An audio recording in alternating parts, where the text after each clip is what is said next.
হলো আমার সুন্দরবন ট্রিপের ফার্স্ট এর মিনি ব্লগ। এখন আমরা পৌঁছেছি শিয়ালদা স্টেশন। এখান থেকে যাবো ক্যানিং।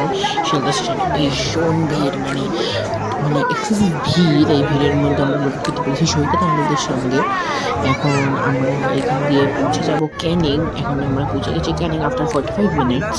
এখান থেকে আমরা যাব ঘাটে, মানে এখানে ঘাটে এখানে আমার মা হাই করছে, হ্যালো। এরপর এখানে একটা সিনিক ভিউ এর আমি ভিডিও দিয়েছি, যেহেতু মিনি ব্লগটা। এই ব্যাপারটা আমি খুব সিম্পল আর খুব ছোটো, মানে খুব লেস ডিটেলসের ব্যাপারটা দিয়েছি, তোমরা দেখতে পাচ্ছ। জিওগ্রাফিতে ফ্রেশ ওয়াটার লেকের নাম অনেক শুনেছি, কিন্তু একটা ফ্রেশ ওয়াটার লেক প্রথমবার চোখের সামনে দেখলাম। আমরা এখন পৌঁছে গেছি লাউঞ্জে।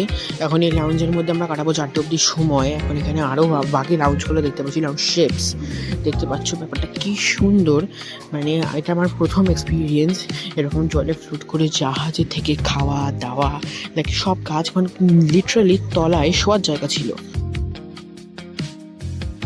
রবীন্দ্রনাথ ঠাকুরের বাংলোতে, এটা হলো Beacon bungalow of the Gosaba, south 24 Parganas.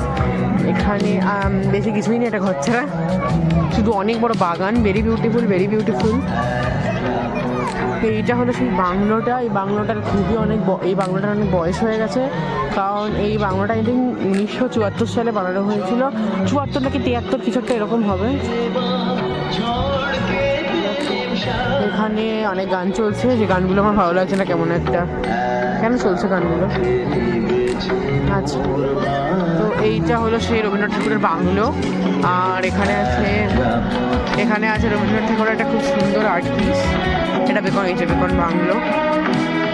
ওখানে ঘুরছি, জানি না কেন ঘুরছি। টিকিটটা 10 টাকার টিকিট।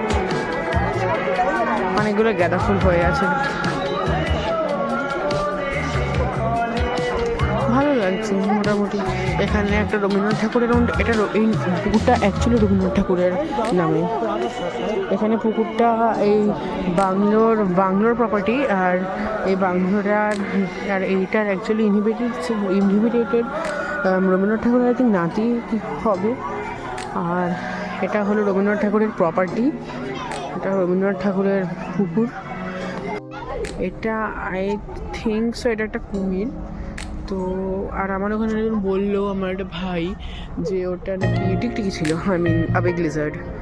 সো আমি শিওর না এটা কী, কিন্তু আমার যতটা মনে হয় এটা একটা কুমির। তো ওকে কিছু একটা তো সাইড পেলাম। এই নিয়ে আমি আমার মিনি ব্লগ শেষ করলাম। পার্ট 2 এর জন্য রেডি থাকবেন। এখনের জন্য টাটা।